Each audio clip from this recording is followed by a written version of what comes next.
Okay, so let's start from our previous material.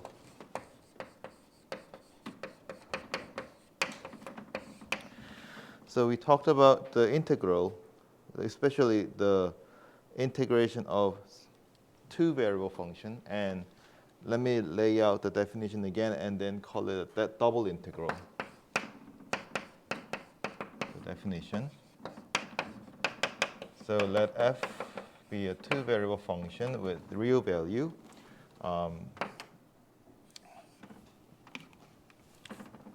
Be a function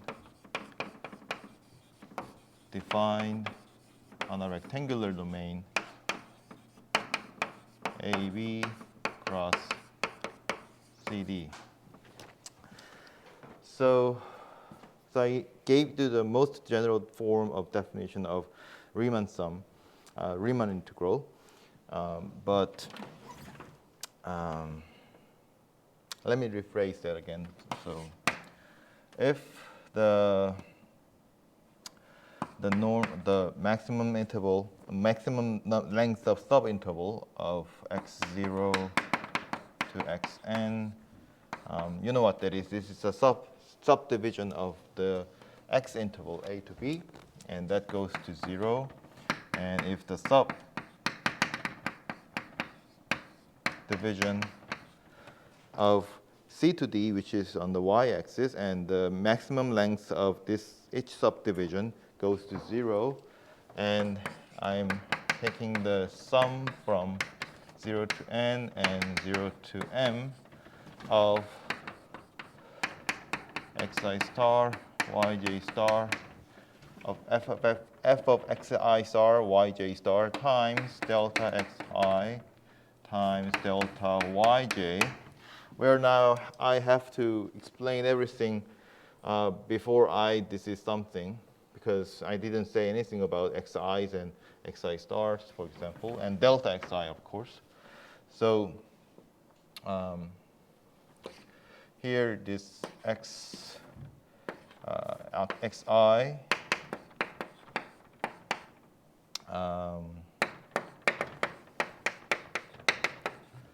is the subinterval from a to b, which is an increasing sequence, and also yj's are subinterval of c to d, which is also increasing sequence. And I'm taking xi, delta xi, for example, as xi plus 1 minus xi, which is the length of ith subinterval. Okay? And then delta yj as yj plus 1 minus yj. And I'm choosing a random point or arbitrary point, xi star and yj star, as long as it stays inside of xi plus 1, and yj star in yj plus 1. So this is our condition.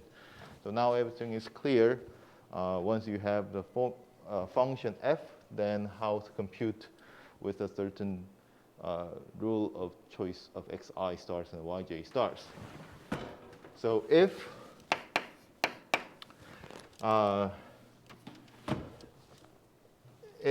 this exists,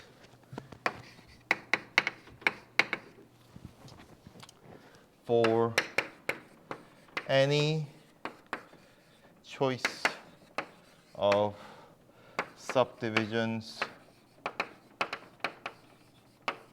and not only we have a freedom to choose the subdivision, which means that I can choose any subinterval or sequence from a to b, no matter what the length of subintervals are. I have freedom to choose these subdivisions. And also I have freedom to choose the points xi star and yj star as long as they stays inside of each of subdivisions, right? There are infinitely many ways to choose this xi stars and yj stars. And the assumption is that if I have same value, it not just exists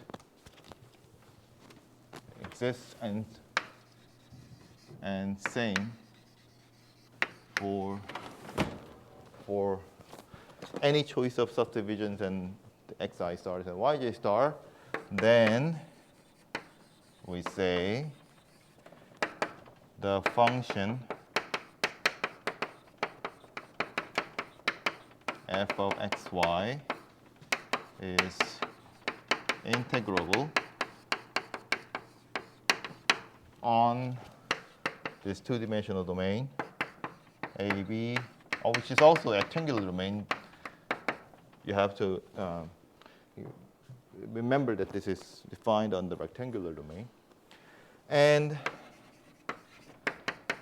the limit, that limit, and the limit, let me call the name. So this is, well, let's say this is a star or asterisk limit star is called the double integral of f of xy over AB CD. So usually when you write a mathematical statement with English, there are a few grammar that you have to use, but you have to be careful about on or over whenever you have something to describe. So I used over this interval when I used the word double integral, and I used the word on when I describe the function.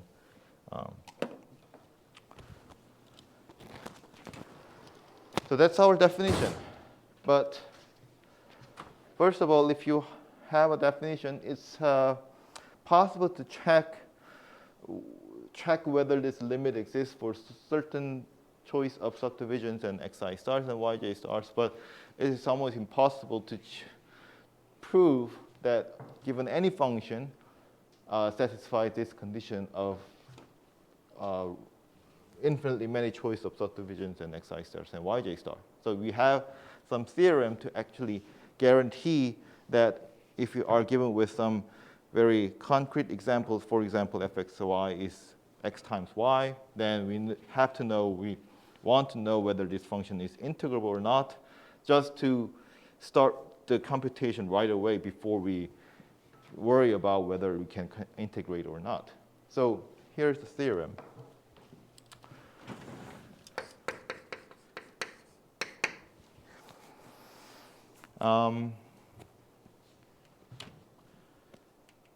So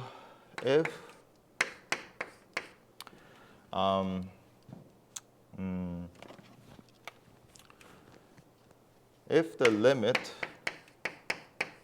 when n goes to infinity of I from 0 to n, from j to n of f of, well, let's say I'm going to take our point xi star, not xi star.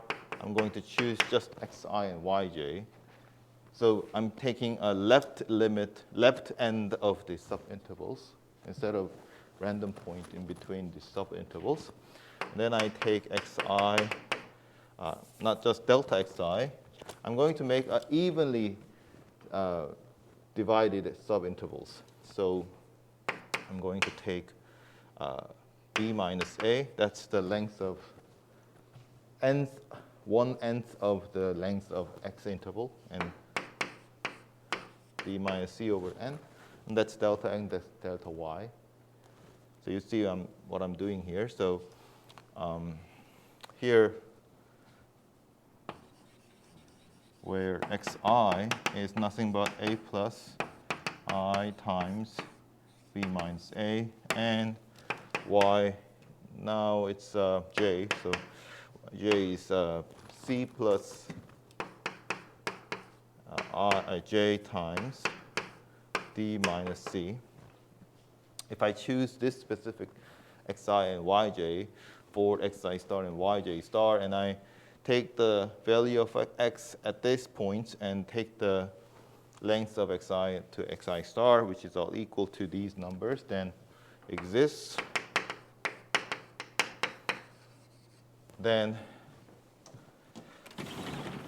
I think I need one more condition. And before, and the function fxy is continuous on the domain AB cross CD. So continuous is required so that I don't want anything weird happen in between in each of these subintervals here. So suppose that I have a diverging point at some irrational point, and I choose my interval from 0 to 1 to n 0 to 1. And I chose this subinterval to be subdivided into integer number of amounts. And if I choose my xi star and yj star as on left end of each subinterval, I have no way I can find out that the diverging point is happening because it's on the irrational points. So I'm not getting there. So I don't want that happens. I don't want that any weird thing happens when I increase the number of subdivisions, and I don't want to miss those things. Weird thing happens. So I'm just eliminating all possible weird thing happens here. So continuous means that there's no divergence or there's no like oscillating and so on. Then it's a theorem. I'm not going to prove this. So it's a theorem from the analysis that you can, you have to know lots of mathematical concepts and assumptions and so on. Then the function is integrable.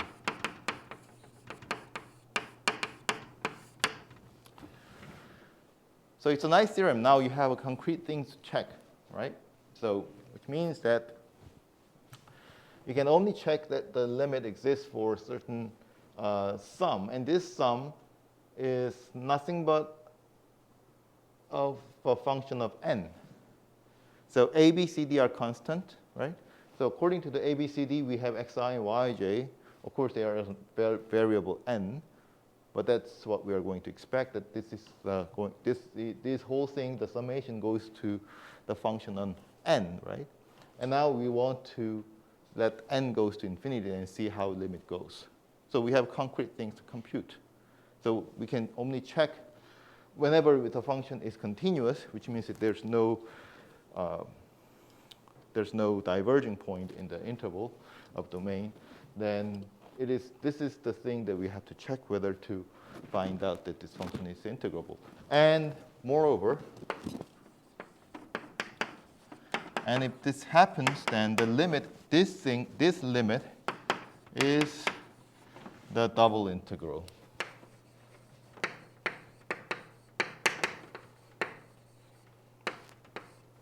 So here, A, B, C, D. Instead of using the symbol D, I just put the domain itself and on the bottom of double integral sign, and then f x, y, dx, dy. So by the way, we also introduced the notation of double integral, which is denoted by, we have A, B, C, D, x, y, dx, dy. So after the last time, I was thinking about what I said, and then I was very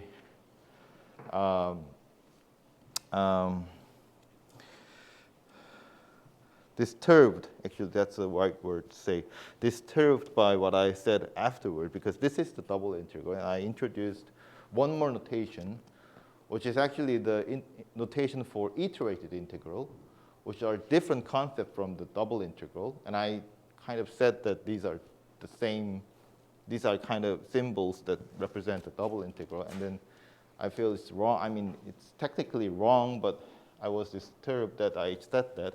So I'm going to rewrite the definition. I already rewrite the definition. I don't want to put another symbol to represent the double integral. This is the symbol. This is the omni symbol that represents the double integral. Okay.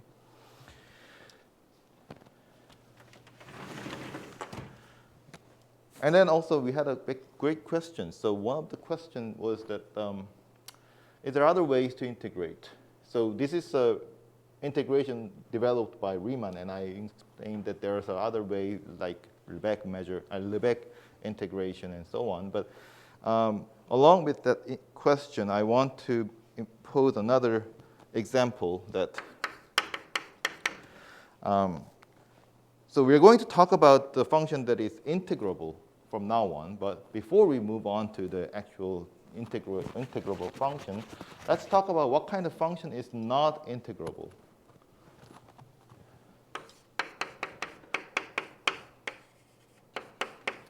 So I'm going to define a function defined on 0, 1, 0, 1. And I'm going to put the value of xy as either 0 or 1. So 0 if x and y are irrational. Or let's say x and y. Maybe if I make it more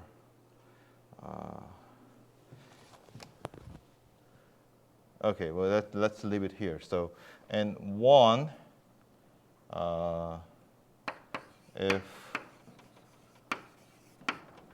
if one of at least if x. So what's the opposite of x and y are both irrational? What's the opposite case?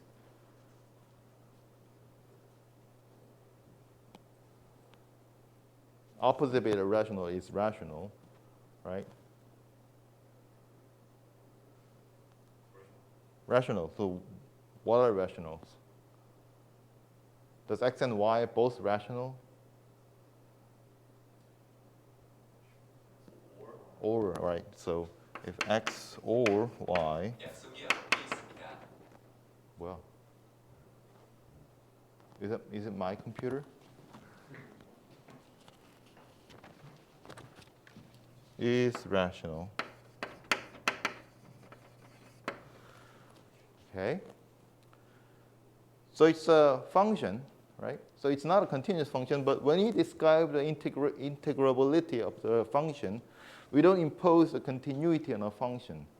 So when you describe a differentiability of a function, then in order to have a differentiable function, your function must be continuous because it follows directly from the mathematical logic. But you can have an integral function when the function is not continuous. So this is totally discontinuous function. You don't find anywhere that is continuous. Because if you approach to a rational number, you always have an irrational number very close to that rational number. So there is always 1. Even though you want to go to 0, there's always 1 at the near point. So how would you compute the so you cannot apply this theorem because you don't have this condition. So you have to go back to the definition of integrability here. So think about this question. So well, you can take the division fairly easy subdivision, which is equally subdivisions. But the thing is that you have to put you have to choose xi star and yj star randomly so that these all limit should go to the same value. That's how you get the integrability of a function. Suppose that you have that. So you have f of I star and yj star. So in each interval, whether or not the left and right ends are rational or irrational, whenever you have a non-zero length interval, there are always the rational number and irrational numbers, right? You can always find two irrationals, one rational and one irrational, right? So depending on the choice of xi star and yj star, you can always make this function to be equal to 1 or 0, right? by suitably choosing this xi star and yj star as irrational or rational. So it's totally up to you to choose whether your value of function in the summation becomes 1 or 0. So if you choose your value of function always 1 by taking your xi star and yj star follows this criterion, then what's the summation?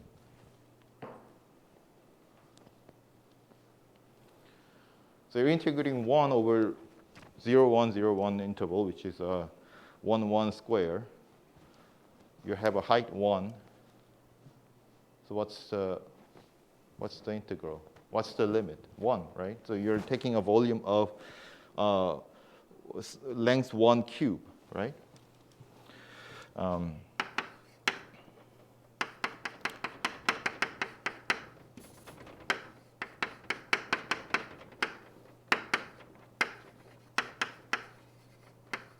So in this case, you get limit of blah, blah, whatever that is, that all condition. Doesn't matter now because, so this matters because the function changes, the value changes over each subintervals. We have all same values for every interval. So taking the limit doesn't matter now because we have all 1 value. So summation is just a constant. You're taking 1, constant 1 in this place, and you take out. And what you're doing is you're summing all this delta yj over j from 0 to m. That gives you the length from c to d, which is 1. And also you're summing all delta xi from I from 0 to, I'm sorry, so it's not n, it's not minus 1. You're summing all lengths of subinterval from a to b, which is 1 in this case. So you get 1. So there's no n survive. So no matter how you can take the limit, it's always 1. How about this case? You can choose your function to be 0. If you choose your xi star, yj star to be all rational, irrational in each subintervals. Okay? So you have, say I enlarged my subdivisions of each this square box.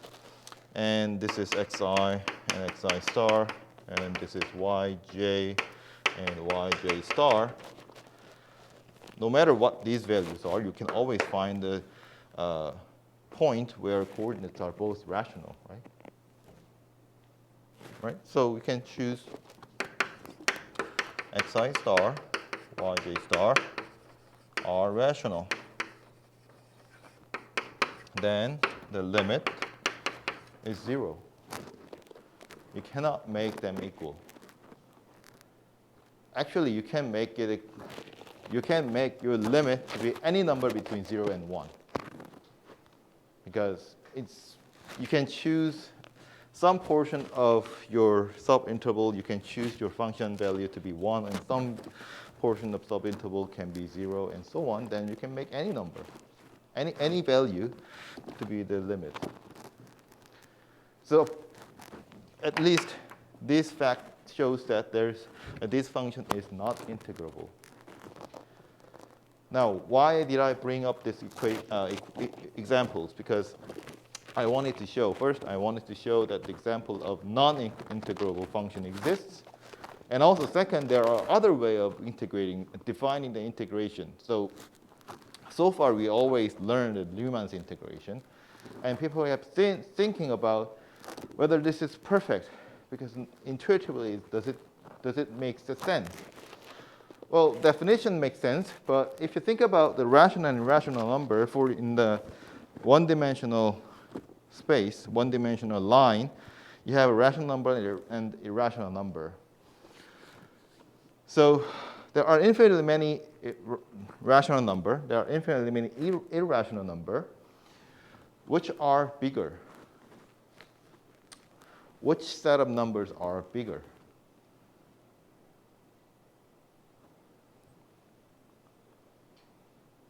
So the comparison of size of numbers of irrational number and rational number boils down to the comparison of size of natural number, 0, 1, 2, 3, 4, 5, and the size of real numbers. The real numbers are, it's like so many so that you cannot even like order them, right? So you cannot make a label on it. So people have been developed the set theory about the size of a space, a size of a set. And they say that the natural number, the set of natural number is countable, which means you can actually count from 0, 1, 2, 3, 4. Like literally, you can count this 0. Number 0 is 0, number 1 is 1, and so on. But the set of real number is uncountable. You cannot make a label from 0, 1, 2, 3, and you're always missing some numbers by doing that. So uncountable set is far more bigger than countable set. And the real number consists of uncountably many irrational numbers. So if you randomly throw a dot, throw a, what do you call this game? That has a pin, and then you throw it onto the board. Dot, is it the dot game? What is it called? The name? Is this called a dot? Anyway, when you throw something onto the real number line, then like not even 99% 9. You have 100% that your point is lying on the irrational number. There's no chance, almost zero chance that you have a particular P over Q rational number. Your point lies on the P over Q rational number. No chance, because countably many is far less than uncountably many sets. So think about this situation again.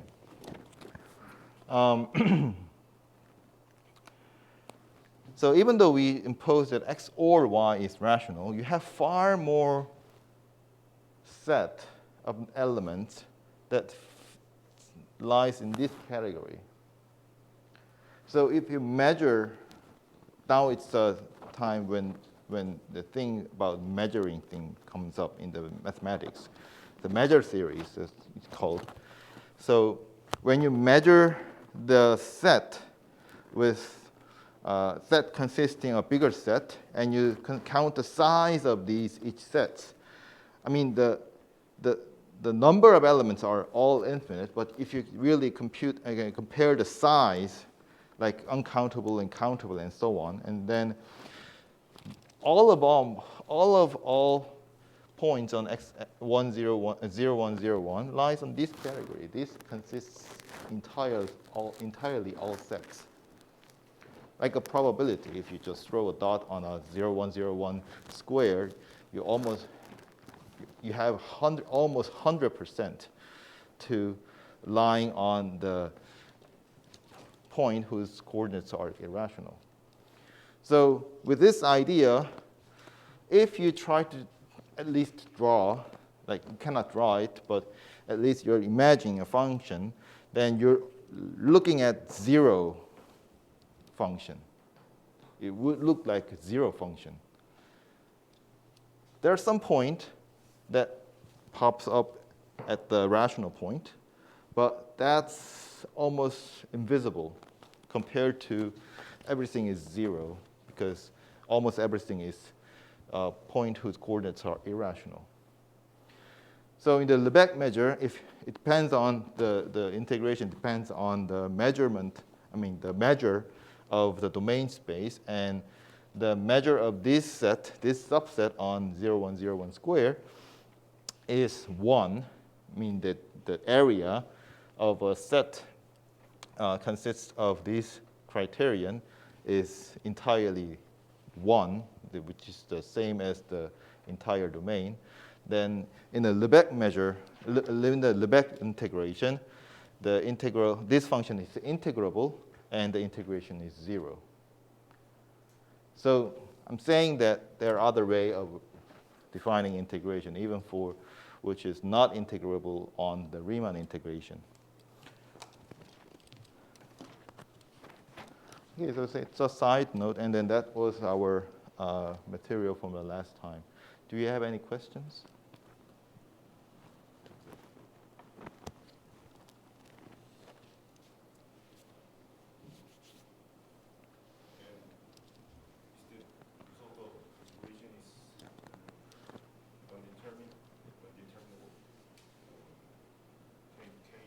So we are talking about the Riemann integral in the calculus. But I'm saying that there are another way of integration in analysis in a bigger area of mathematical fields.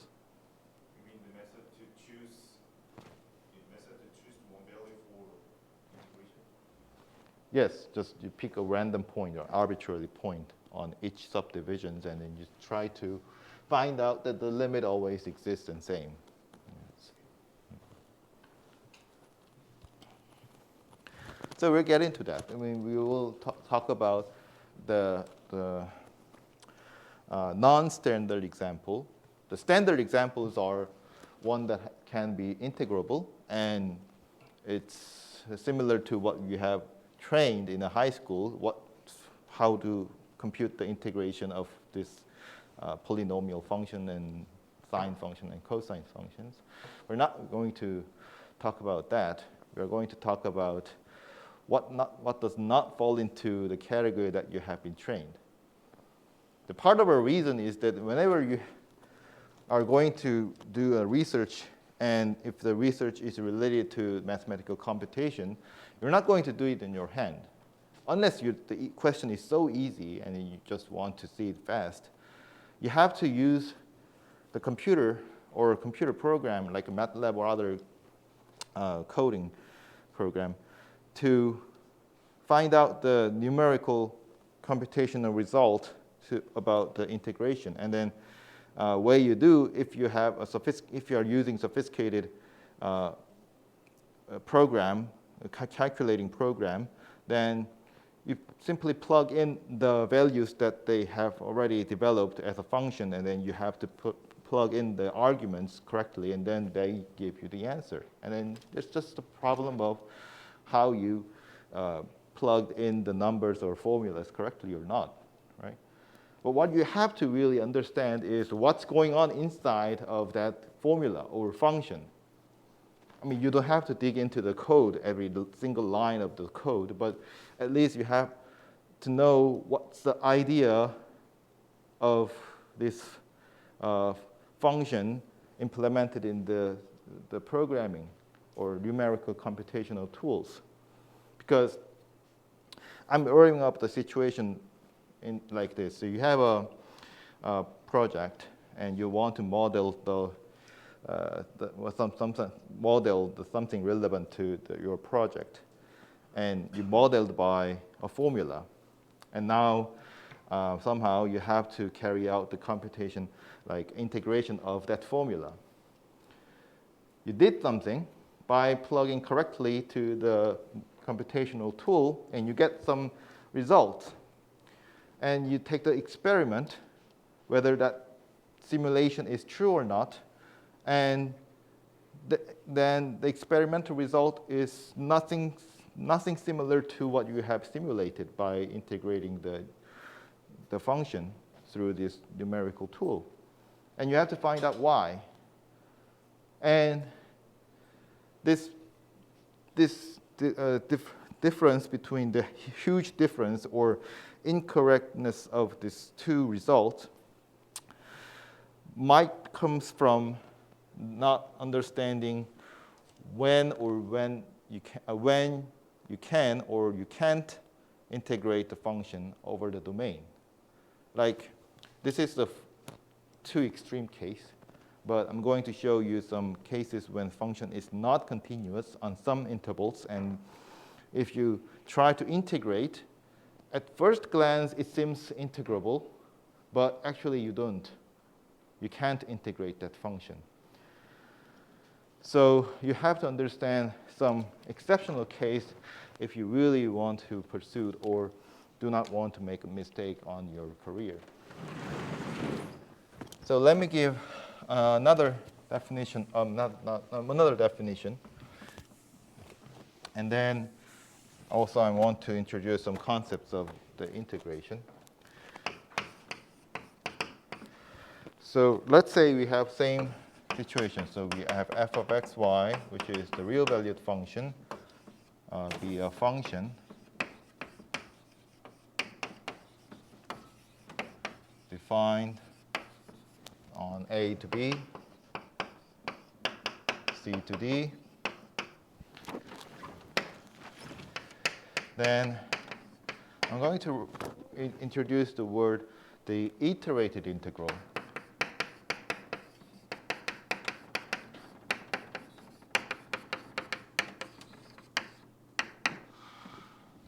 Of f over a, b, c, d is the following. So it's a number, but you take the integration of something like single variable twice. So for example, you take x and y, and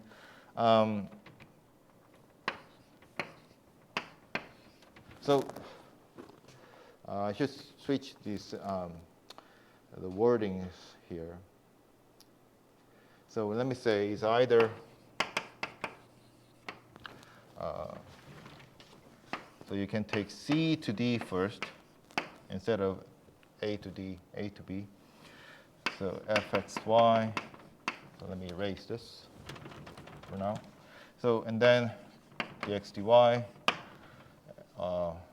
or A to B, CD, fxy, dy, dx. So when you say the iterated integral, it means this or this. Or if you say this or this, then it's called iterated integral. What does this means?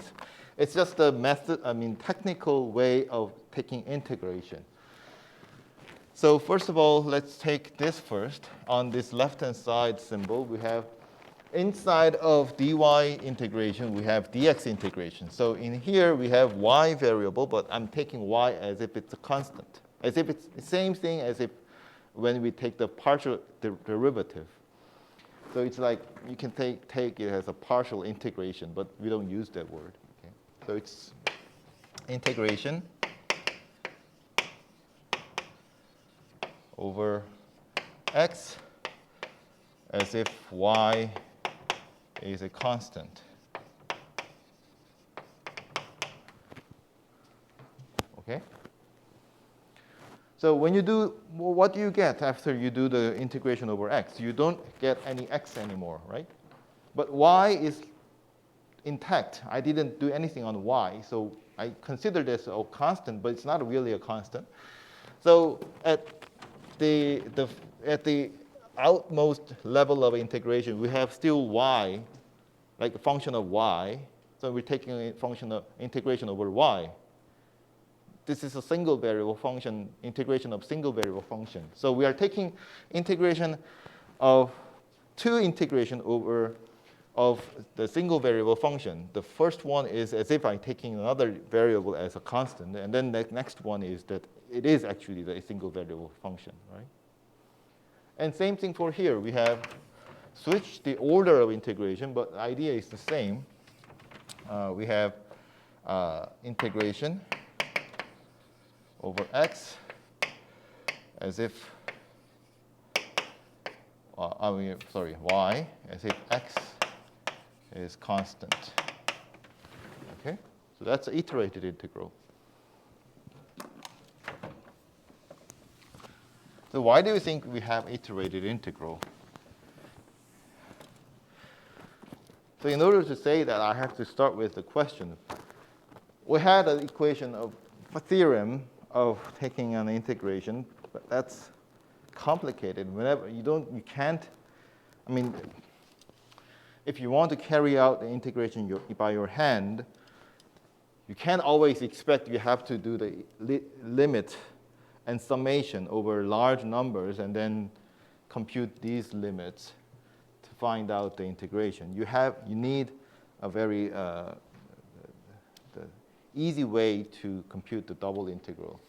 So the reason why we introduced the iterated integral is this iterated integral makes the double integral, computation of double integral easier. So by theorem of Fubini,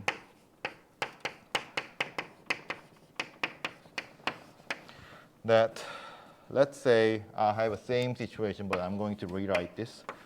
Let z equals f of xy be a Um,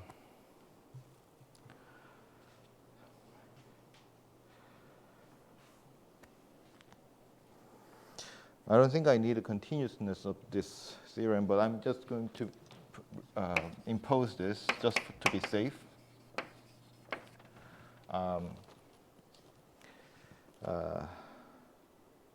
Okay, so let f be a continuous function on AB cross CD. Then what? So look at the theorem here.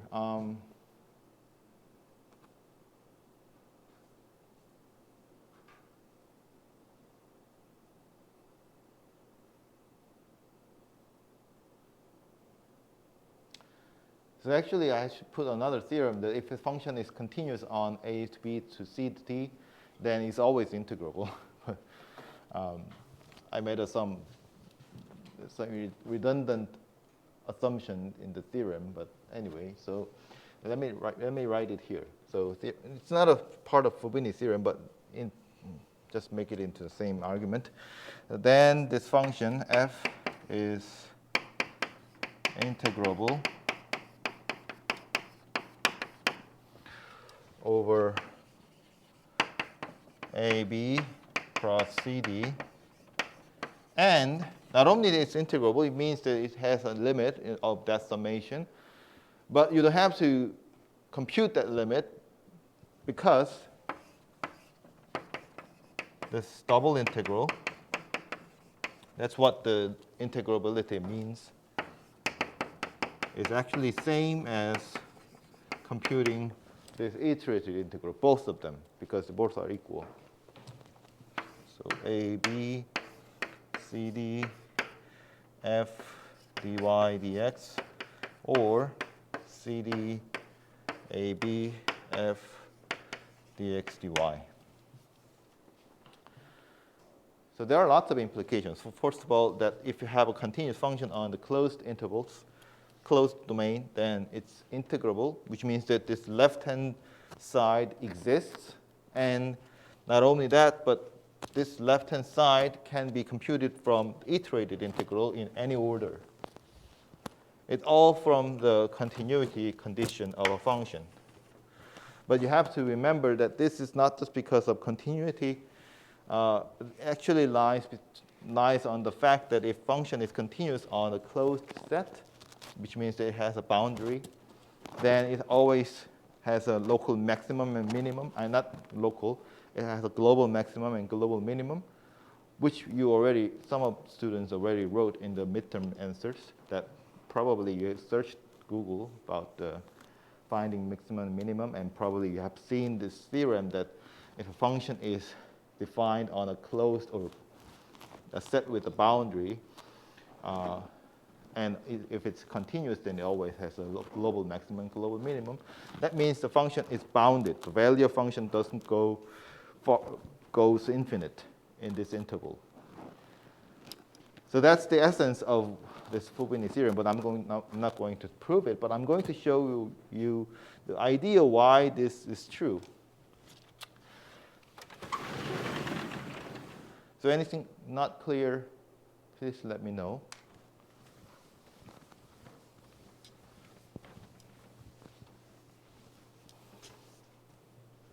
So maybe we can look up some examples. So for example, you are asked to explain what is Fubini theorem, or more principally, asked to explain what is the iterated integral. Then you can explain the definition in your own language, not just copying what I just wrote in the blackboard in the lecture. But the best way is you can provide example. Like, this is the way you can describe, but when you describe something, when you define something, especially in mathematics, you have to be able to reproduce an example or able to calculate some concrete examples. So for example, let's say I have a function f(y) Give me any formula for xy, Jimin. Not too complicated. Which one?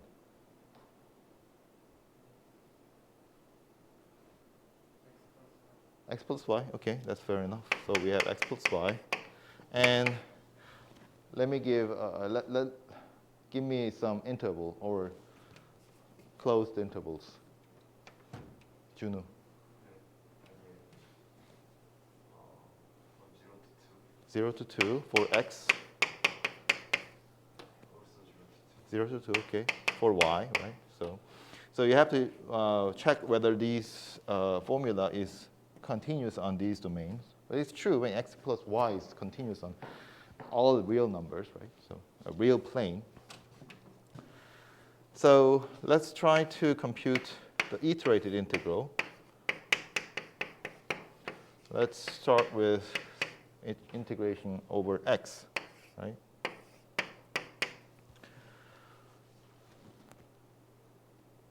What is this? So you take y as if it's a constant, and you're taking x as an integrating variable. So you get 1 over 2 x squared and yx, right? And then you take x from 0 to 2 and put it dy. And then 0, 2, and you compute this. You plug in 2, you get 2 plus 2y, and 0 is 0. 2 plus 2y dy. And now what? It's easy, right? What's integration over 2? 2y, yes. Y squared, 0, 2. So it's 8. So you can check the reversed iterated integral, and that makes the same thing. But let's try to, I erased it. So let's try to use the limit definition of double integral, right? The left-hand side is not defined as an iterated integral. These are two different concepts, okay? So in order to find out the left one, you actually have to find the limit. So 0, 2. I'm going to use a theorem because the function is continuous. So I'm going to use the limit n goes to infinity. I'm taking n as a number of subdivision for x and y. And summation of I from 0 to n minus 1, j from n minus 1. And I thank for Jamin that he gave you this simple equation so that I can actually compute the summation after all.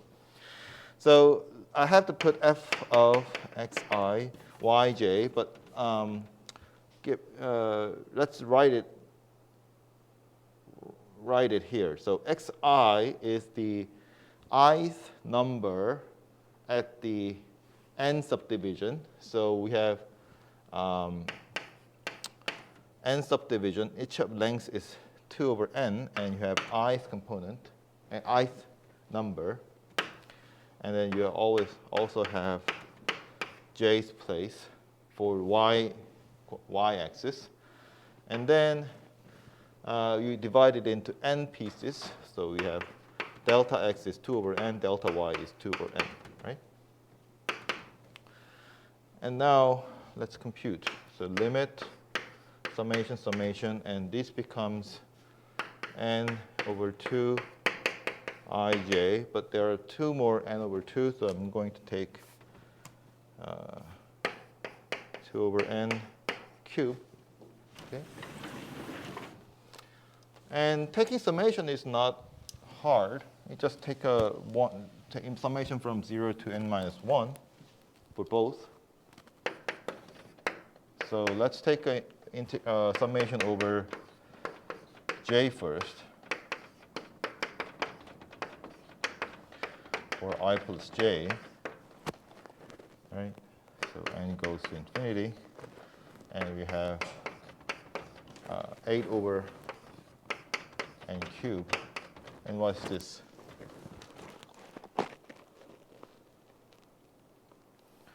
So you're taking summation of I plus j, I is constant, so you have n i's, right? And then you take the j from 0 to n minus 1, right? So you get in plus, how do you get the summation from 0 to n minus 1?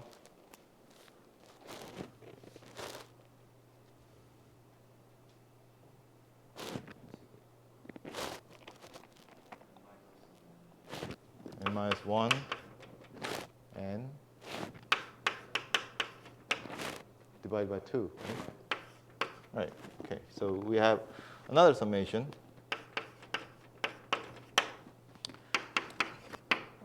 Sorry, write it here. So we have, if I take n outside because it's a constant, I only have summation of I from 0 to n minus 1.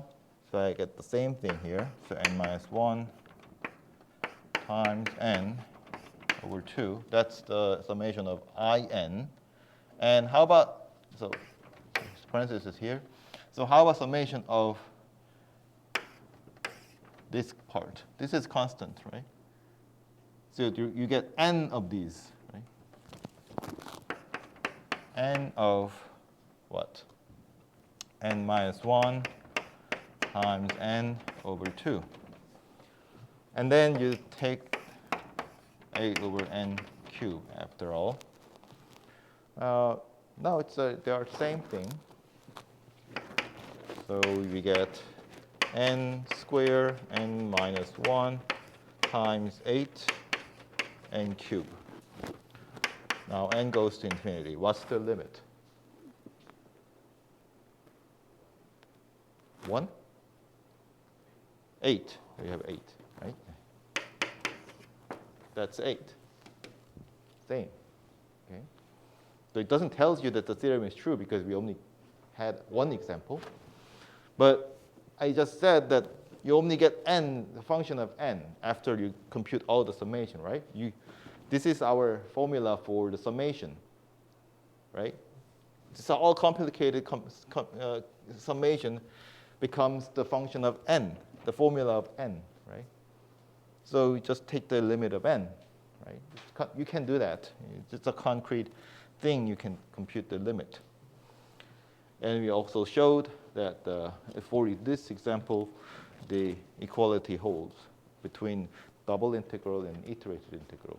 But let's talk about, in a more general sense, in geometrically, why this is true. So let's say this is our graph of function, and this is our axis. And usually I put, so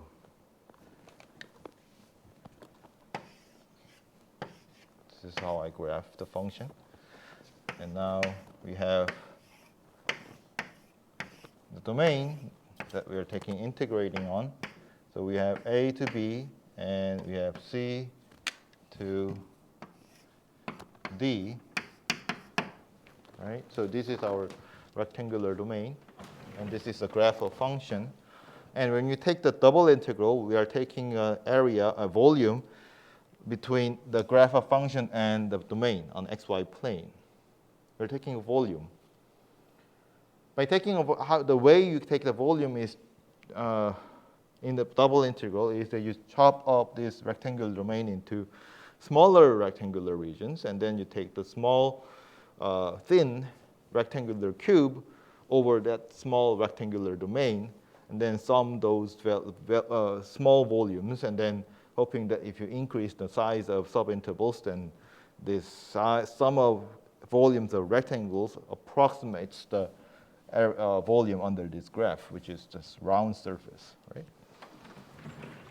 That's the idea of finding the double integral. Then there are other ways of doing that, finding the volume.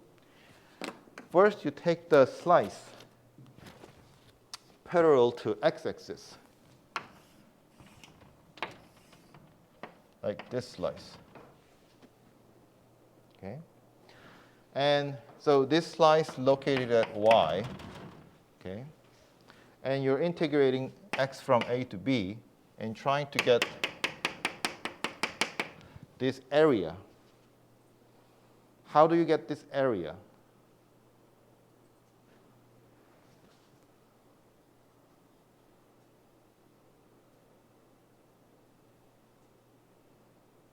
By taking integration with fixing y variable. Right, by integrating over x.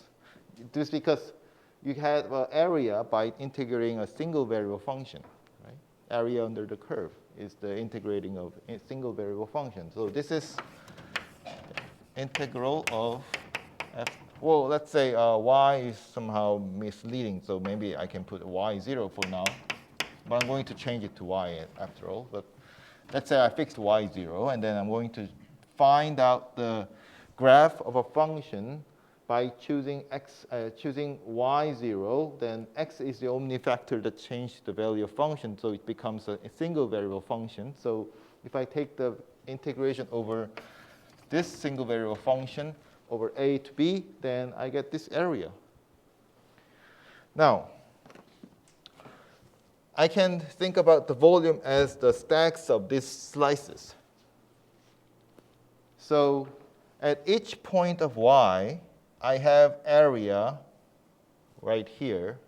So if I want to find the volume, then it's, if I take a small increment on y, like delta y, then I can make a small volume. Of course, it's not going to fit into exactly the volume underneath the graph of function, two-variable function, because now it's like a piece of cheese bricks, right? But anyway, if I let this delta y very small, then I can make the summation of the area. Let's say I gave a name for this. Let's say this is the area of a slice at y0.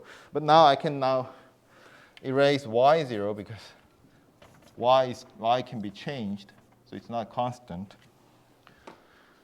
So I can add all these areas times the width of y, delta y.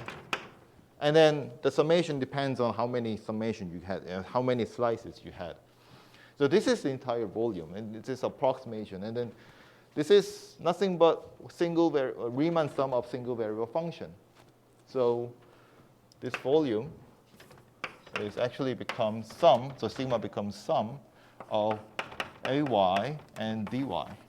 And where y runs from here from C to D, right? So we place the ay with this integration, then you get C to D, A to B of f of xy dx dy. That's how you get the iterated integral. And then it makes sense because all we are doing is finding the volume just by doing it different ways. If you want to change the order of dx dy, you can slice the other way around. So if first slice parallel to y and then try to integrate over x. Then you get a reversed order iterated integral. But obviously, that should give the same answer because it's all about the volume underneath the graph of function. Now, it should make sense whenever you're talking about the graph of function which is continuous, right? But what happens when you have a non-continuous function?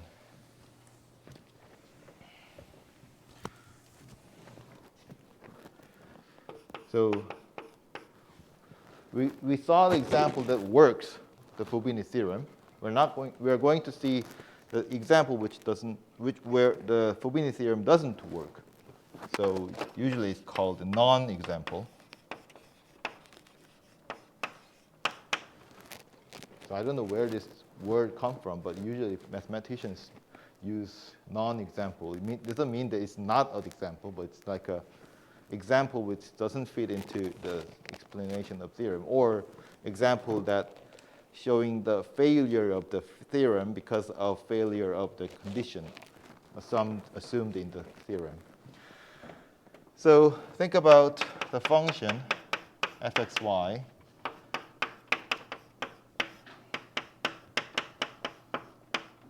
So this is a very standard example that you can even find it in the Wikipedia.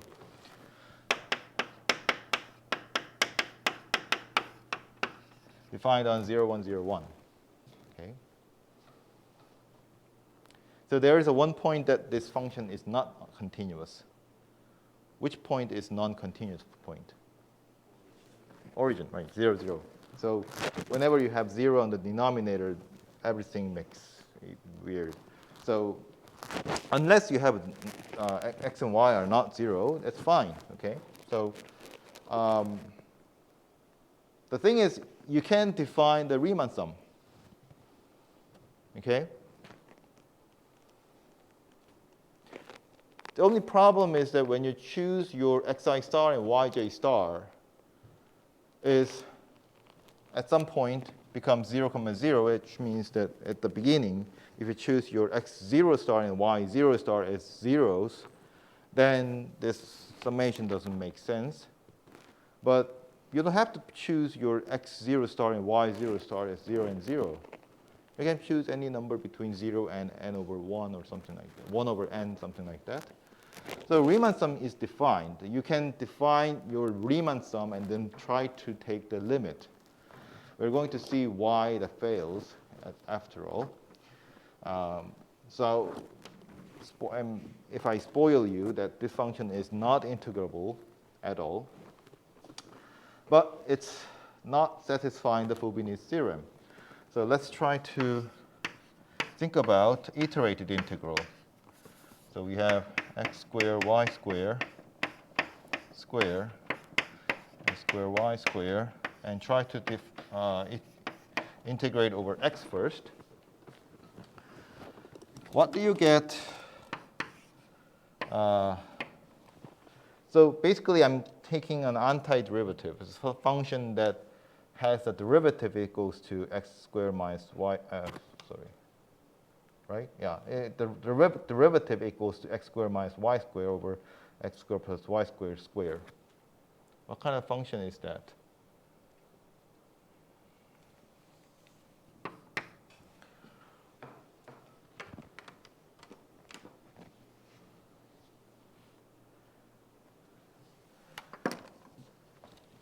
So maybe I can start with the denominator of x squared plus y squared and some rational function.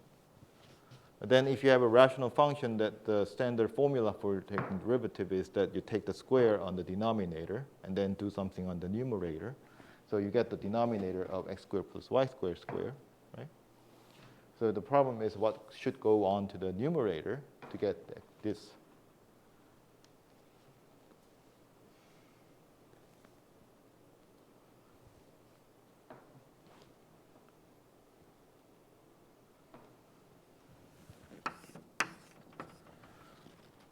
So consider again, I'm taking integration over x, considering y is a constant. So when you take a derivative here, you're taking a partial derivative on x. Okay? Consider y as a constant.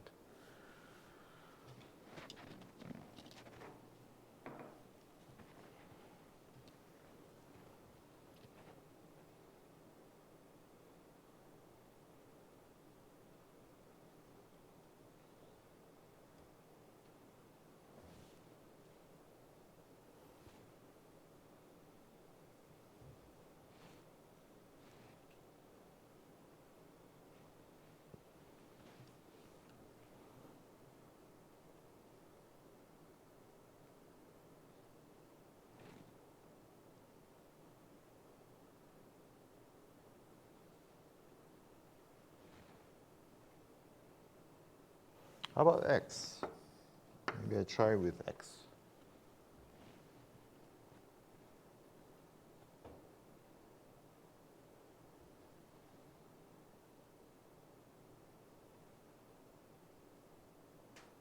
So if I had x, then if I take the partial derivative on x, what do I get on the numerator?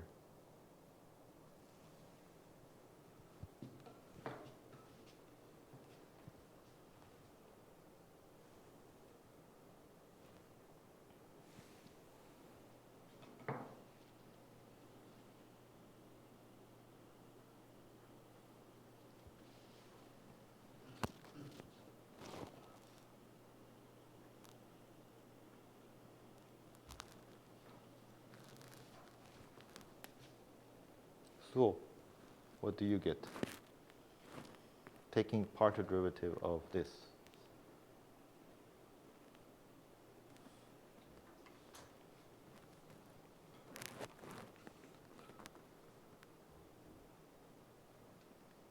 You say derivative of the partial derivative.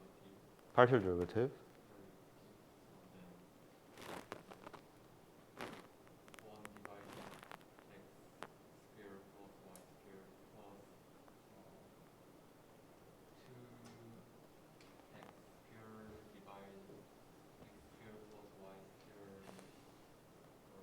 But after all, you have to, if you simplify that, then what you get in the numerator part, assuming that the denominator is same as this, what do you get for the numerator? You have to actually carry out the computation. You can't probably do it on your head, but when I ask the question, I'm asking you to write, at least try to compute. Have you done it in your head, or?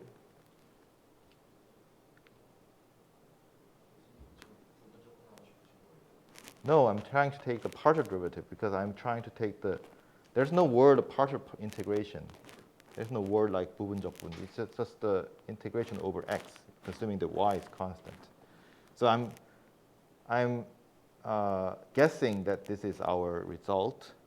That means if I take the partial derivative of this by x, then I should get this.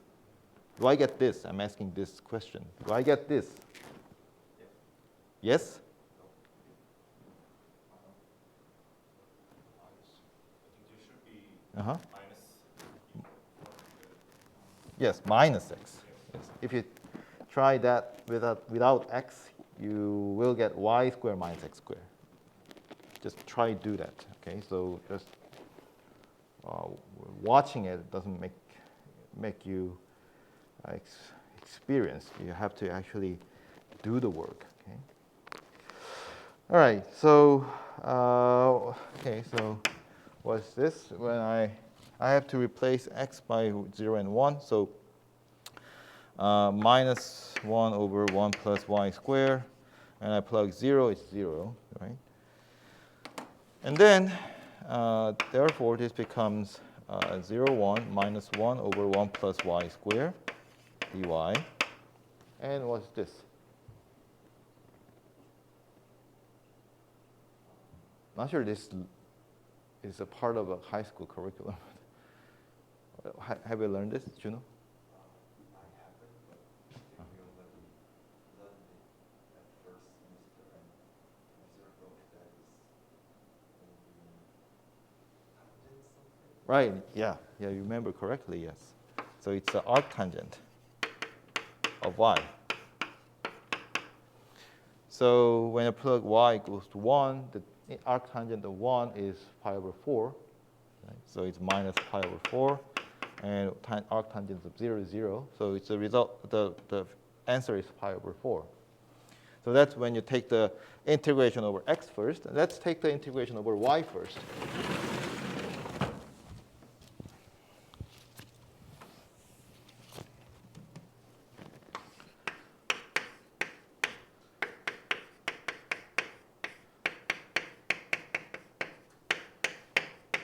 dy dx. Now, I have to take the integration over y. Okay, that means I have to get a function that gives this integrand when I take the partial derivative on y. Let's try x squared. That should be similar to that one. Let's try y over x squared plus y squared. Does it make sense? So when I take the integration, so you don't have to worry about the denominator. Let's talk about the numerator part. So when I take the derivative of y, it's 1. So 1 times x squared plus y squared, and minus of y times the derivative of y squared, which is 2y. So I have x squared survive, but there is also y squared, but it's subtracted by 2 times the y squared. So I get the numerator here. So this is the integral, partial integral. I said this, but okay. So there's no word like partial derivative, partial integral. Okay. Okay. So you have 1 over 1 plus x squared dx, and this is equals to. Now we have only differ by minus sign. So we have arctangent of x from 0 to 1. So that should be pi over 4. So when you take the integration over x first, you get minus pi over 4. When you get the integration over y first, then you get pi over 4. They are different. The Fubini theorem doesn't work. So that means you cannot find any reasonable volume by taking this iterated integral or by taking any Riemann integral or double integral. Why it fails? What's the problem? Because this function is not continuous. Why not continuous? Non-continuity matters. Why does it make it fails?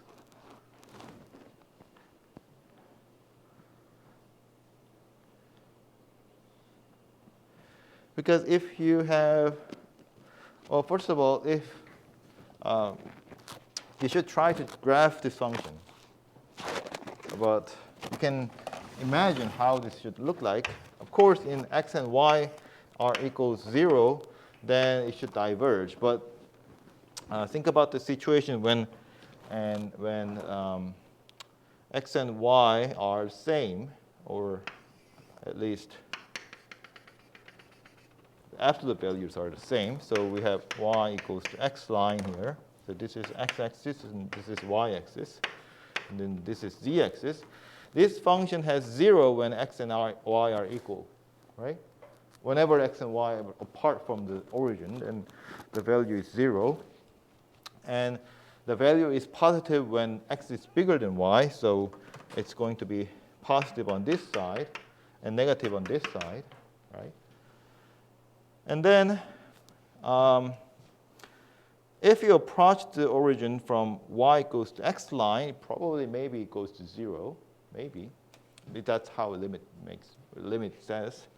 But if you are away, stay away from this line, you have nothing but going to diverge. You have nothing but the value diverges because this numerator part is way smaller than the denominator, because as this gets less than 1, and this also is small, but this is also getting to the 0 faster than this one.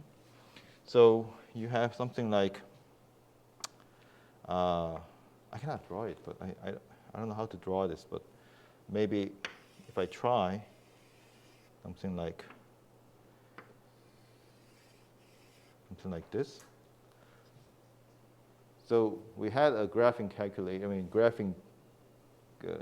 We made a program code for graphing some functions. So try graph this function if you have done this programming assignment. So that means if I approach to origin, it goes infinitely large. It keeps getting larger and larger. So what makes this problem? Why this makes problem?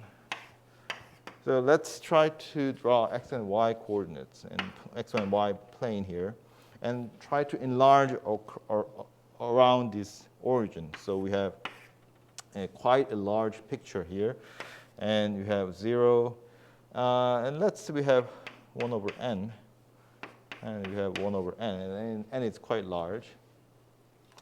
And let's try to pick, assuming that I'm trying to pick a point on this first region of this entire 0, 1, 0, 1 region. And I cannot choose 0, 0 because that doesn't make a valid function value. But I can choose, like say, a point very close to 0, but not 0, inside of 1 over n, 1 over n. Let's say I'm choosing 1 over n square, like 1 over n square, right?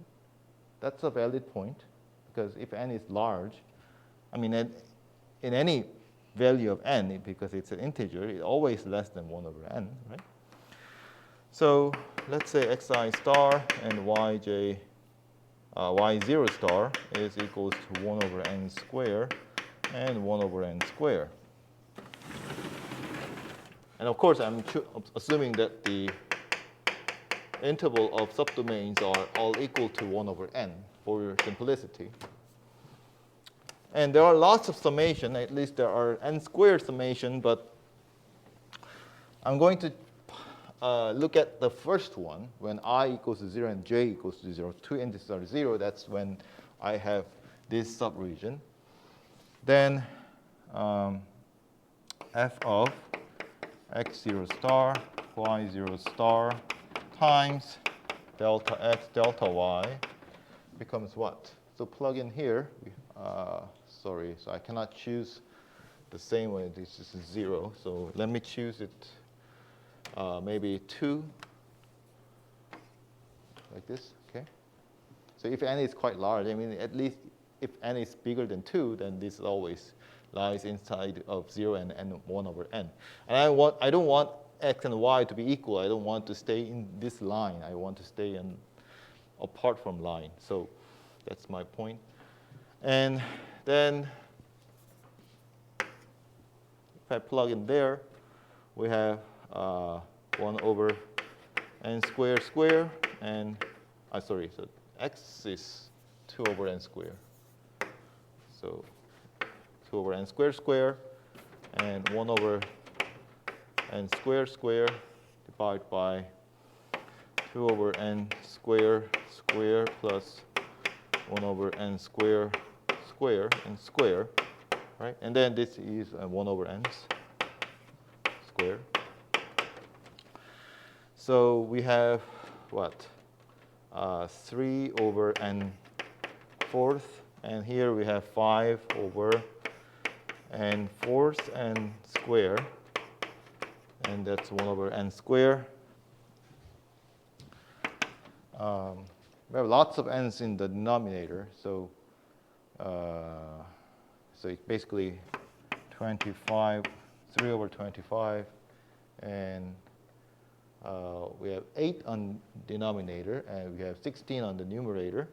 So we have basically 8 on the numerator, so n 8, right? Okay. So that's the first summand, right? The first summand in the summation, the huge summation. And that it already contains n 8th, n to the power of 8. And it's so big that it could be like 10 to the power of 10 power of 10s or something like it. It's almost, it goes to infinity anyway, right? So no matter how you subdivide your region 0101 into smaller and smaller pieces, you can take a point in a first region that the first summand is so large that it can dominate everything else. Like, doesn't matter what other values are.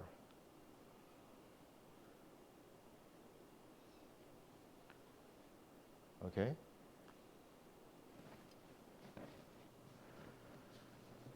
So you cannot find a double integral for this function either, because it's partially because it's not continuous. But I want to make another point that not every non-continuous function is not integrable, right? So which means that there are some non-continuous functions which are integrable. For example,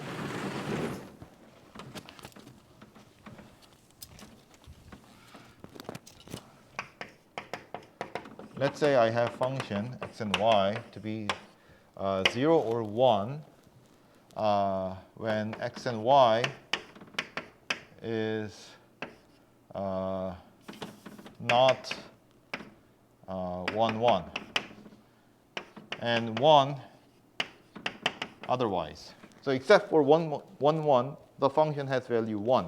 So and this function is defined on 0, 2, 0, 2. So if you try to graph the function, then you have x and y, z, and here we have domain 0, 2, 0, 2, and the graph is a flat graph, flat surface, like flat plane, but at 1, 1, which is in the right at the center of this domain, there's a hole, right? That's the graph. Okay, so how would you integrate this? How would you take a double integral by taking the limit? First, you take the slice it. I mean, first you take the small pieces, small regions by chopping off x and y coordinates, right? And then you take the square, the volume of rectangular, thin rectangular cube, right? The problem is, if the rectangle lies on the region that does not contain this 1, 1, doesn't matter because it always has a height 1. But if the rectangle lies on the subregion which contains this 1, 1, then you have a chance that you can choose your xi star and yj star equals 1 and 1 so that the height becomes 0 instead of 1, right? But that is negligible if you take the number of size of this number of subintervals goes to infinite, because the area underneath this rectangle is becoming smaller and smaller and then eventually becomes 0, right? So that's a negligible effect on this entire sum and the entire limit. So even though I put one non-continuous point, if you put the finitely many non-continuous point, it's all the same thing. So you can neglect the effect neglect the consequence of choosing the point at the non-continuous point. So by this example, I'm saying that not always your function should be continuous in order to be integrable, but at least the function should not diverge at that point. Like if I had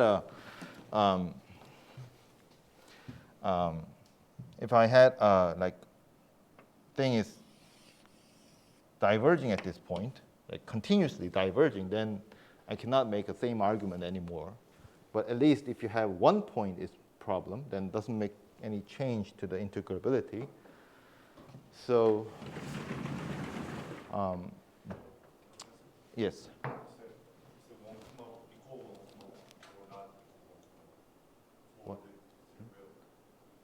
One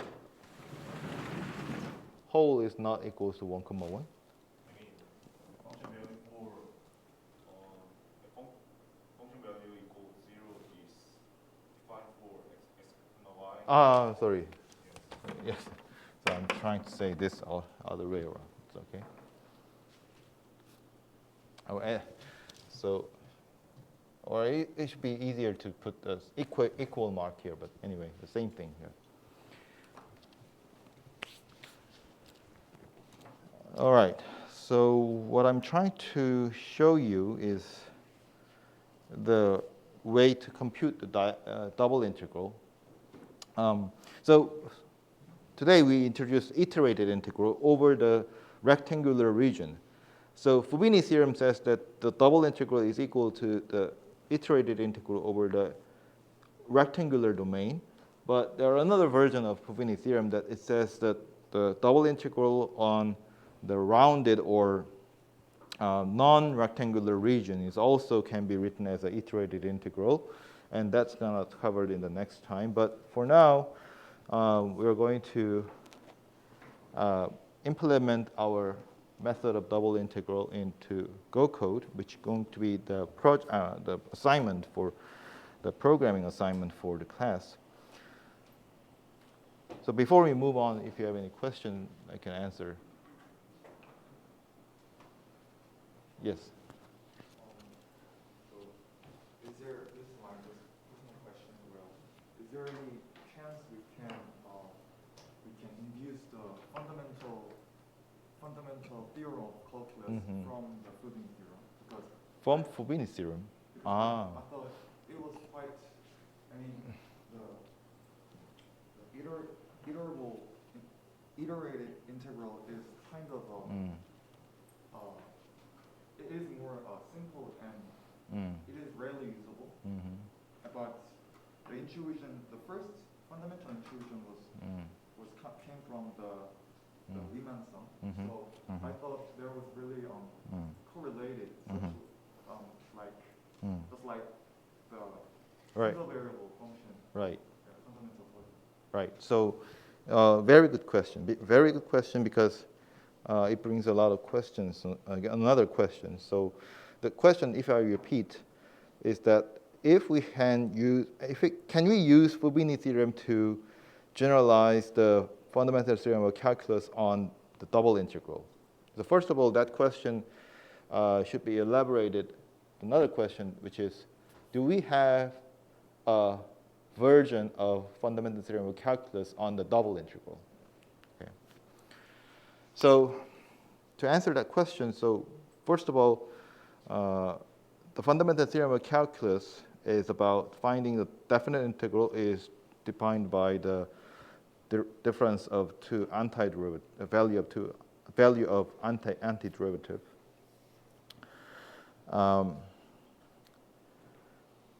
When you have a concept, when you have like fundamental theorem of calculus, there are ways to generalize. So for example, if you have an integration over single variable, we generalize to integration over two variable, and that's a double integration.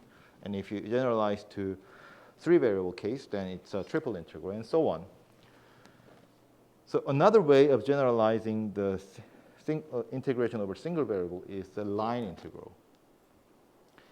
So basically, what you're doing in the integration over single variable is that you're moving your x point, which is an input of the function, along a line, which is a straight line on the x-axis, and then try to add up all the values of functions, right?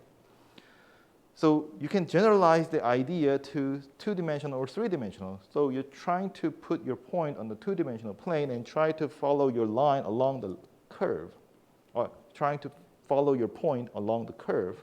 So that's a one-dimensional thing. And then try to add up all the values of a function along this curve. So that's the concept of line integral. So if you generalize your single variable integration to the line integral, then you can say about the fundamental theorem of calculus, how to generalize to the line integral.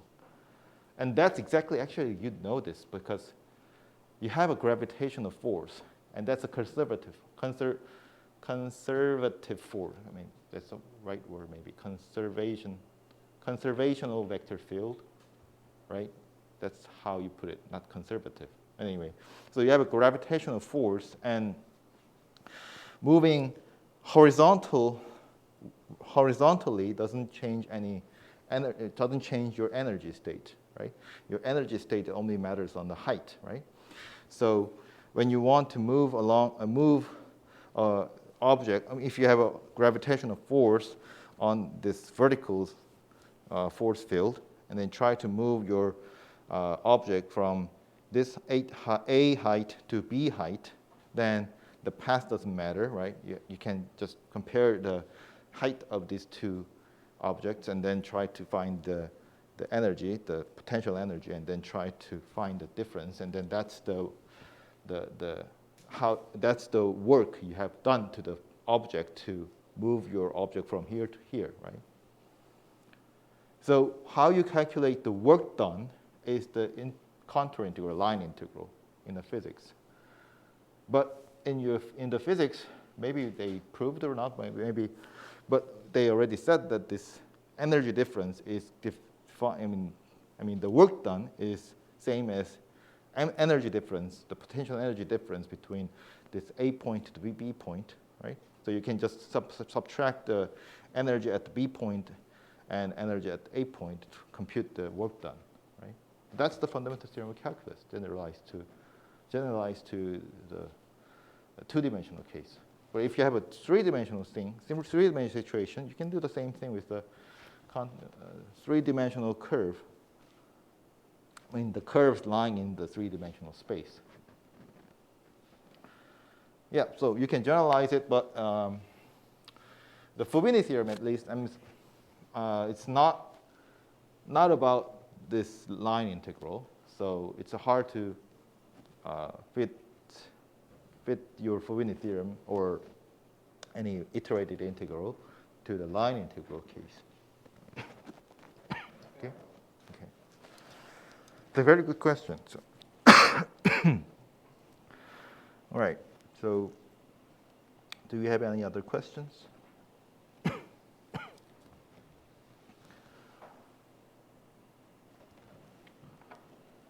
Okay, so if not, then let's look some Go code. So it's a long time since we have exercised some Go coding. So let me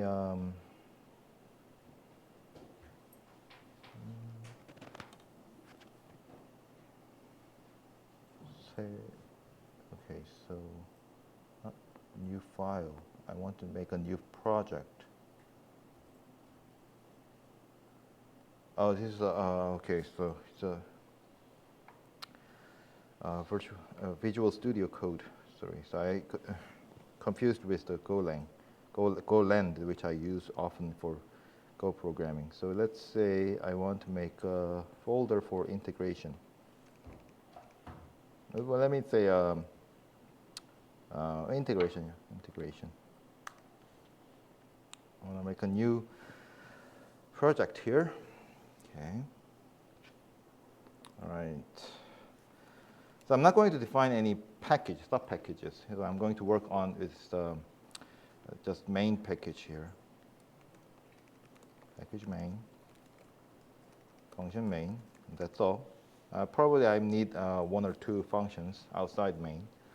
But what I'm trying to do is trying to compute the double integral of the function that we have shown as a non-example of Fubini theorem, which is the function x or y float 64. Oh, okay, so maybe I go slow on this and then try to let you to follow up on this programming. Because the best way to learn program is to repeat.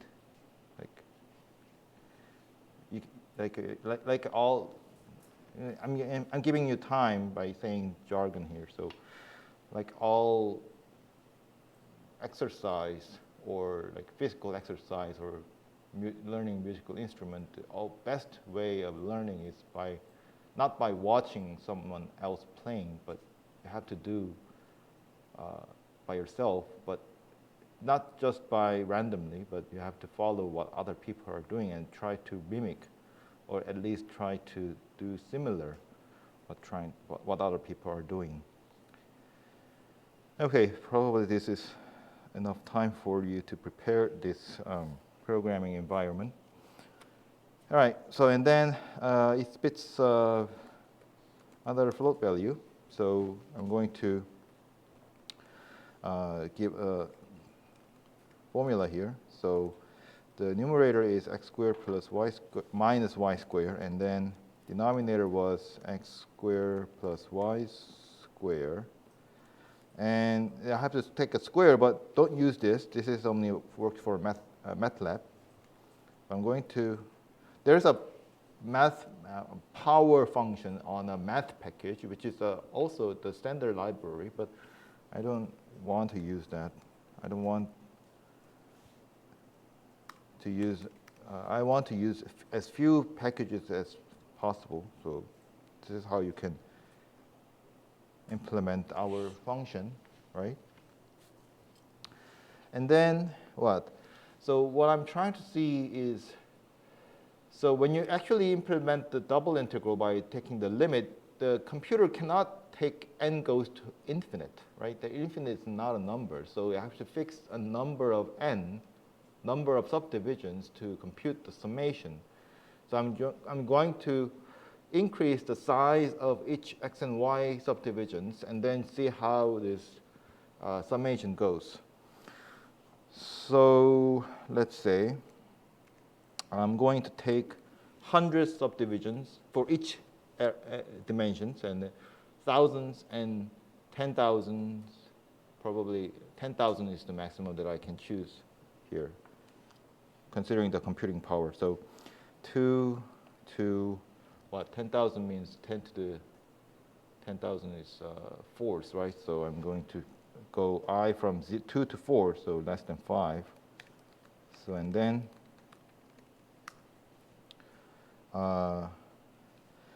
so let's say I take n equals to 1. So n is the number of iteration, but I have to take it as a 10 to the power of 2, 10 to the power of 3, 4, and so on. So I have to pick another iteration saying that I'm going to multiply 10 by that much number of I times, right? So now I get the number of number of subdivisions as n here, okay? And then I want to print something because I want to see the value. So fmt dot printf. So printf is standard printing strings command.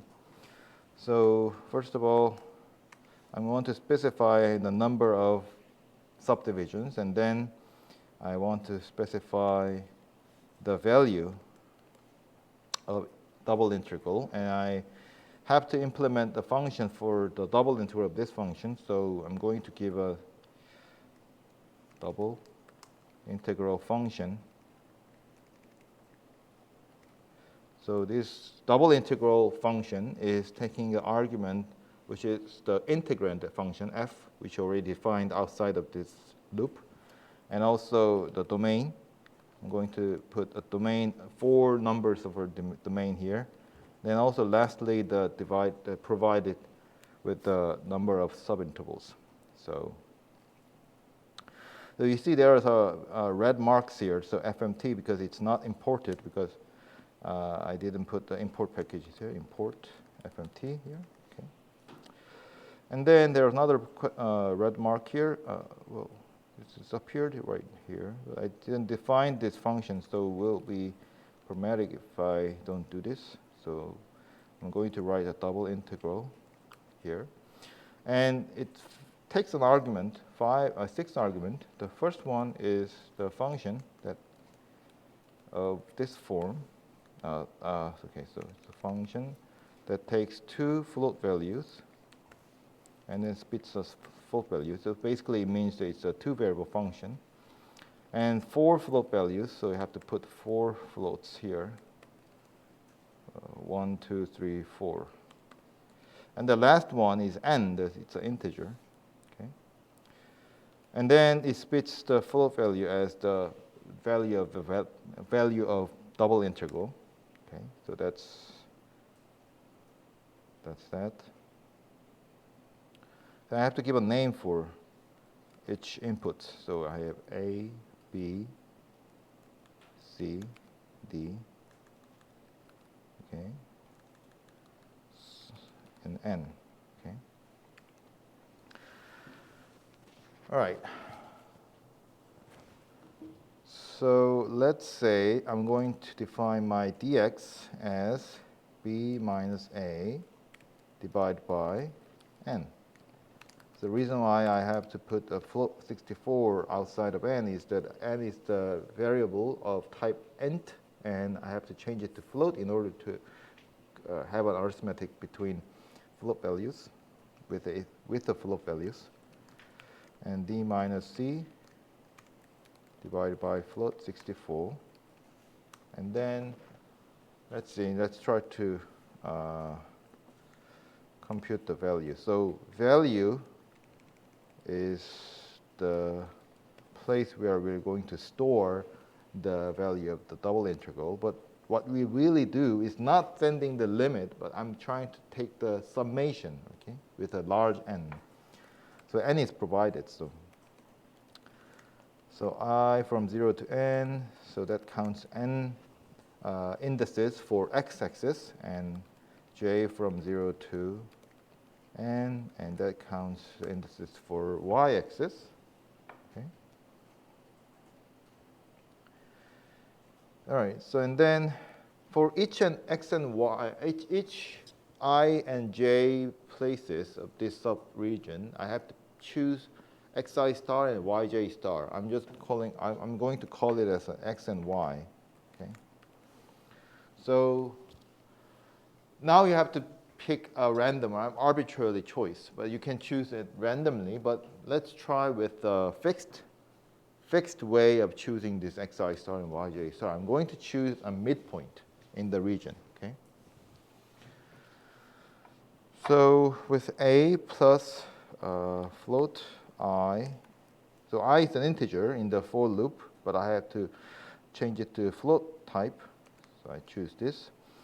And then dx, so that's the xi. So in the subdivision, xi, not xi star, but I'm going to choose xi star in the midpoint. So dx, I'm going to add it with dx over 2. And same for y. So y from float 64, j times dy plus dy over 2. Okay. And that's my xi star and yi star. I'm going to add that to value, the val here, with compute of x and y times dx times dy. Right? And then when they iterate every for loop, then the value which added with this f dx dy is our double integral, summation of double integral. So I'm going to return that value. Okay.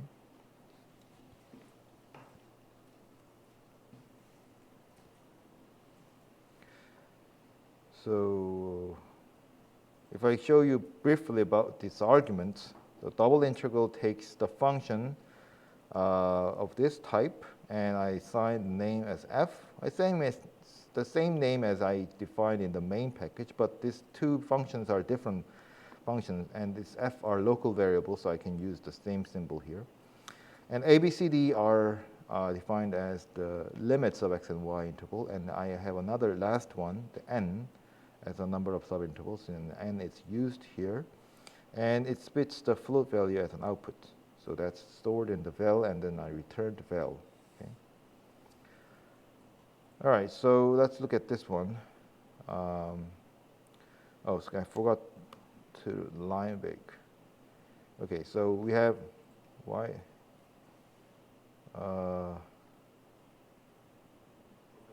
Yes. I'm trying to figure out why there is dx over 2 and dy over 2 At the end? in 404J. That's there. Here. So I'm choosing a midpoint. Sorry? Midpoint. Midpoint. The center of the region, subregions. Because if I choose the left end or left bottom corner of the region, then I end up getting 0, 0, which is not defined. I'm going to get not a number error, so I don't want that. So another way of choosing the value is either you choose a left top corner or right top corner or anywhere else in between inside of the region, but I just decided to choose a center as my xi star and yj star. So you are trying to choose the middle point of the subinterval. Right, right, the center of the midpoint, center of the region. Yeah, I don't know why this. make a problem here. So usually yellow is just a warning, so I think there should be no problem. All right, so that's all. So have you followed so far here? Let's try to run this code. I think formatting is something wrong. So, print F. Oh, I forgot N here. Okay, sorry. So this D, the %D is the format for the integer. So I'm trying to put number N at front, and then the value of double integral. So that's how we get this here. All right. So main again. Okay, you get all 0. Wow. So it seems like the double integral exists and the value is all 0. Okay. So is it really 0? So that's the problem when you try just learning techniques of integration and then not knowing what's going on inside in mathematically, then you probably end up concluding that this double integral is 0 because that's what this program tells you, right?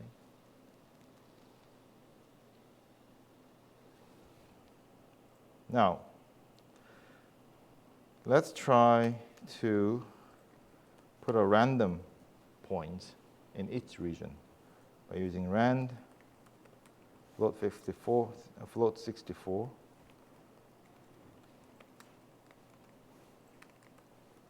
So rand is from math package, math rand. Okay. So I'm using a standard package rand inside of a rand math package, and float 64 gives you random value between 0 and 1, a random float value between 0 and 1. So because you're not getting actual 0 or 1 by taking a random function, so it will take a point inside, not on the boundary, inside of each subregions. Okay. Now let's take the run.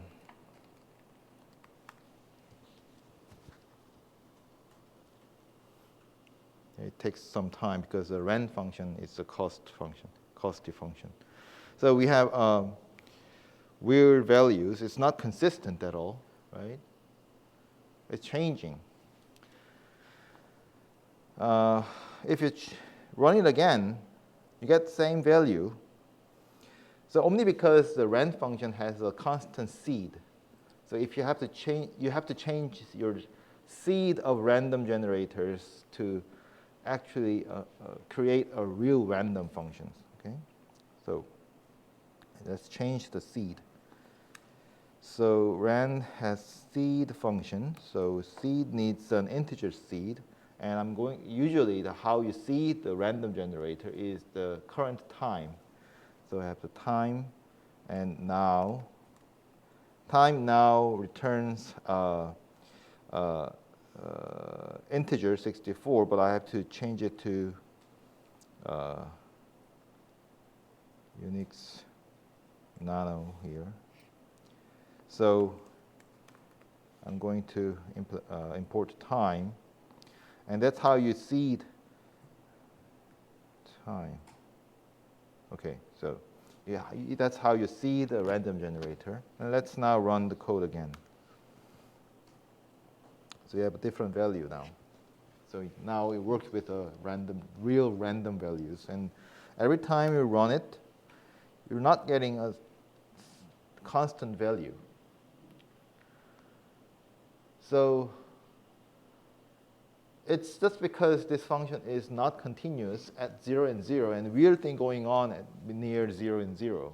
If you work with a continuous function, like continuous on the boundaries also, then you're not getting this type of situation. So for example, let's say I change all of this to simple x squared plus y squared.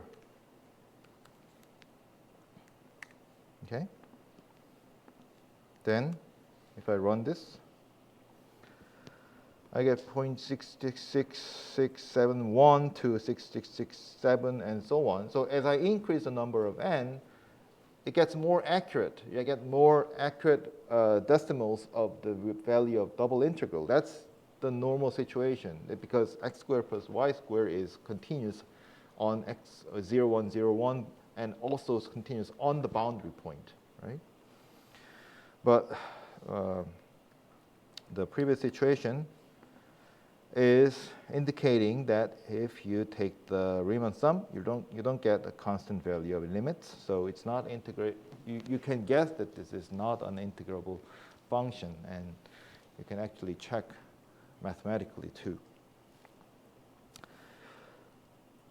Okay, so that's how you integrate double integral. I didn't say about the iterated integral. We can probably work on the iterated integral once we learn next time how to use the iterated integral to compute the integration over non-rectangular regions.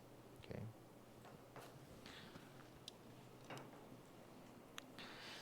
All right. So this is, I think I should stop here. And by the way, so there's this really important announcement. The next Tuesday, we don't have class because I have another. So these period, there's an applicant. There's what is it called? Interviewing season. So it's from Tuesday to Thursday. So we don't have a class on Tuesday. We're going to make up at some point. Anyway, so let's meet on next Friday and have a nice weekend and see you next week.